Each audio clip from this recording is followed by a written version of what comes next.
Bugün Mehdi müəllimin gözəl günüdür. Bundan gözəl bir yol var. Rəcəb müəllim də buradadır. Rəcəb müəllim deyir, damınızdan damcı axır, damınıza qurban mən olum. Birinizin xatirinə ay qabaqlılar. Hamınıza qurban mən olum. Gəlin qabaqlı kəndini bir ürəkdən əl çalalım ya. Mən istəyirəm ki, indi oyun mahnıları oxuyam. Burada analar var, bacılar var. Biraz fəal olalım. Gəlin bir yaxşı rəqs edəyək. Sonra mən sizlər üçün başqa muğam parçalar oxuyaram. Gəlsin, de görüm kimin var səndən başqa.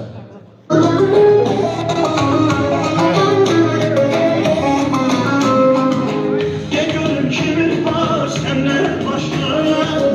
Axıya istədim işlər başqa. Gələ sevək biz, aşıq olaq biz. Hər kəs yalan olsun bizdən başqa.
Söhbətim, düyündə samimiyyətim.